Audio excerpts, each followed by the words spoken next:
We just got a massive blog post here for Black Ops 6 breaking down the first major overhaul update for this game. A bunch of changes from the beta on the maps, the spawns, performance, weapons, a lot of launch updates as well, not yet talked about, and much more. We'll break it all down in this video. But first off here, multiplayer maps, this was a big talking point, a part of the beta. The total 8 maps we saw in the beta, of course, trended smaller in size and included some of the strike maps playable 2v2 up to 6v6. We recently shared that the majority of the 12 core 6v6 maps at launch are medium sized, and why that's a big deal is because everyone was kind of, annoyed that all the maps were super small, super close quarters, which is interesting because I generally enjoyed the close quarters nature of a lot of these MP maps. I prefer getting into the gunfight faster, being able to get a lot of kills. Maybe it was a bit too excessive. Maps like Babylon were super close quarters, like another version of Shipment where you could get spawn killed, and it almost got annoying at times, especially with SBMM.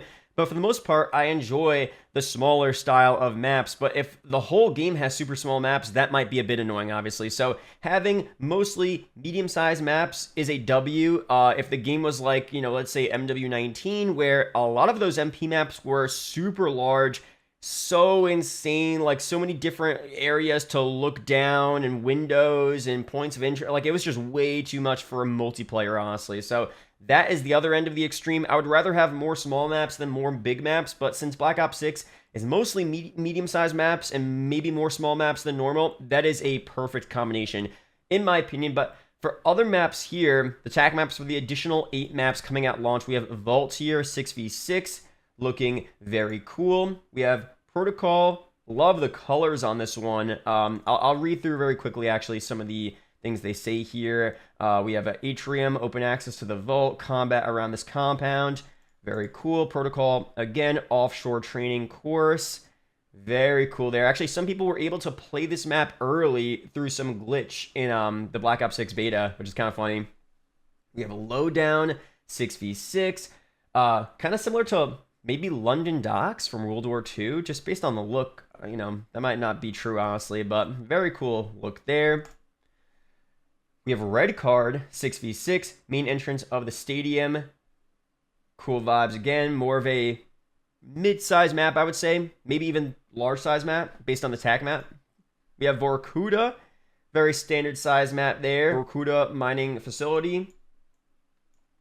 We have Subsonic. This is interesting. Airport facility, or aircraft facility, I should say. Okay, this looks very small based on that Tack Map there. That's kind of wild. Payback is actually where the safe house is, right, from the campaign. I'm pretty sure, right?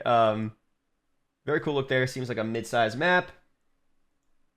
Of course, Warhead, the new version of Nuketown, which has just been ravaged by a sandstorm, and the map layout is actually pretty different. So this might not be is this the replacement of Nuketown 2v2 6v6? This might be a separate Nuketown map, actually. Interesting stuff, man, because this is not the exact layout of Nuketown, but very close quarters. Another example here of one of those shipment style maps in this game, but super cool. And apparently these are all work in progress. I guess they're going to change maybe some of the maps here. But yeah, we'll see how it works, man. I think overall the maps are W, but hopefully they aren't all super small like we saw in the beta. But before we break down some more stuff here, quick shout out to my partner, Apex Gaming PCs. They've had a bunch of great discounts, and the PCs are much cheaper nowadays. And there's a code right now, School, where on a normal like 2K PC, you're getting $250 off, which is really good. But there's a new code that goes away very soon. We love, I can't spell love correctly. We love our partners. I appreciate it. And that's going to bring your code. I'm getting $483 off this PC, so the discounts are insane with this discount code. So be sure to check out Apex Gaming PCs if you want a PC, if you're in the market. Use that code and use my link down below in the description. Really do appreciate it, guys. But for some more stuff here on spawns, a lot of big updates here. The spawn system was a bit sketchy, right? Weekend 2 of the beta, it seemed to be a lot better, and that they say that right there, and they're going to make sure they make the spawns much better for the actual full game.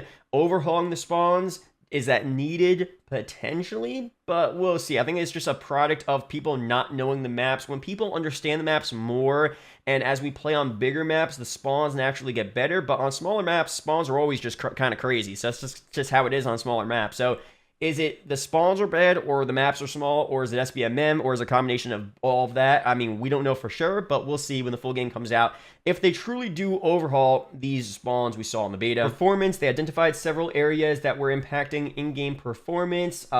We have resolving general script errors, addressing issues related to our in-game user interface, as well as overall improvements and fixes to asset streaming. A smooth game performance is paramount to the player experience, and we've been able to chase down sources of in-game hitching and deploy major fixes since the close of the beta, and they're going to work more on that as well. The beta overall felt good, but at some points it felt very off, very weird. I don't know what it was. Was it performance? Was it the new movement system that we have to get used to?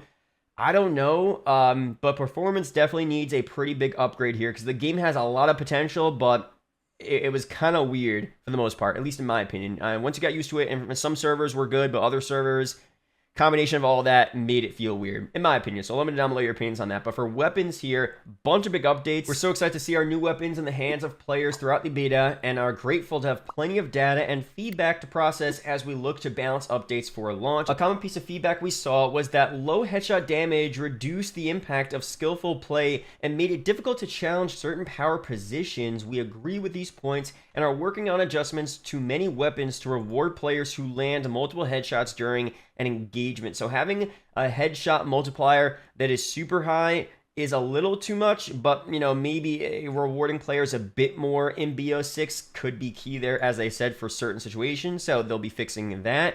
For bullet penetration here, in general, players should notice fewer extreme cases of bullets doing far too much damage through certain surfaces, aka wall bang, while also not penetrating as expected through others, pesky snipers behind the radar dish in Scud. So there were some issues there where it seemed like a Modern Warfare game, honestly. In terms of TTK, in terms of wall banging and stuff, it seems like a classic IW game, which is fine for some people, but I want a more Treyarch COD where it's more difficult to do those things without attachments, and also overall the TTK is just a bit more on the slower side.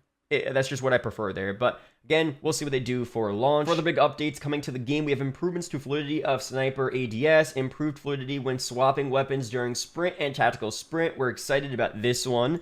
Okay, reduction of weapon motion during crouch transitions, small lift to shotguns, and targeted adjustments across all weapons to keep SMGs from overperforming relative to other classes, which was big in the beta, right? The Jackal was so overpowered for most of the beta, and weapon balance is an ongoing process, as we've seen for pretty much every past Call of Duty, right? For movement here, some big changes. We were blown away by your beta gameplay, Omni movement highlights, okay, but a bunch of big issues here and stuff they want to improve. So continued improvements to animation fluidity and fidelity throughout. So areas of improvement with third-person animation fidelity across slide, dive, jump, supine, prone. Our goal is what you see in first person is representative of what others see in third person in order to maintain immersion and predictability. Adjustments to slide for improved predictability and fluidity. During weekend 2 of the beta, we increased the time before you could enter supine during a slide. After further assessment based on your feedback, we've reduced that time to find a nice middle ground between where we were in weekend 1 and weekend 2 of the beta.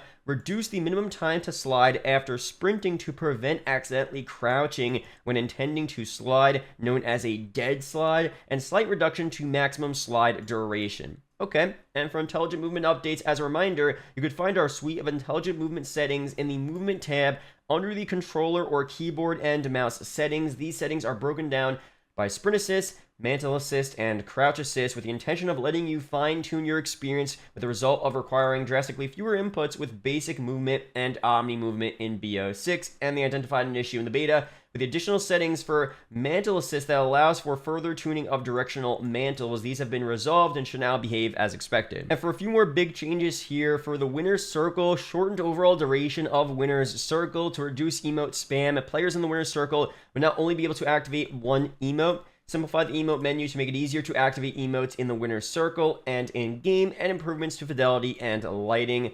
kill counter. By popular demand, we've added a kill counter on your HUD that will track progress toward kills in one life medals, including those who are chasing the coveted nuclear medal and nuke score streak. That's really, really cool. Camera motion. We're reducing overall camera motion on sprint, tack sprint, and slide. Kill order, increase kills as HVT time score to 3, reduce HVT survival score to 20, increase score limit to 150. HVT will no longer drop their pistol when they are eliminated, and improved notifications when player is selected as HVT. Sleeper Agent, remove the time added when earning eliminations while Sleeper Agent is active. For equipment, Stim Shot has been changed from inventory based to cooldown based by default. Quartermaster Strategist will decrease the cooldown time, resolved an issue where the combat axe will not deal lethal damage at round start. It wouldn't be a Black Ops game if you can't hit those cross maps at match start, which is kind of funny there. For perks, after assessing perk data from our time with the beta, we've made a few updates to ensure compelling decisions are being made. Assassin Enforcer and Bruiser Enforcer moved to perk 1 from perk 1 to perk 2, and Dexterity and Gung Ho moved from perk 2 to perk 1. RCX Controls updated the classic Black Ops view-based control by default with an option to switch to gas brake on controller. Detonate swapped from R2 to R1 so accidental mistakes aren't made. And for launch there, we're going to have full patch notes coming very soon, the Trello board as well, COD updates for more, live BO6 updates when the game fully comes out on October 25th there. So that's a good look there at some big changes they're making. We're going to have those full patch notes again, which will go through a million other fine-tuned overhaul changes they're making. But for the most part, it seems to be pretty good. I think the biggest changes here are a lot of the movement changes and issues. Spawns is huge as well. Maps, they're not really overhauling because the maps they made are the maps they're releasing, right? But for other stuff, they still have time to change, and let me know down below any other major issues you want them to still change before the game comes out on October 25th. But for now, that's here for this video. Subscribe for more, and I'll see you guys in the next video or live stream. Peace out, guys.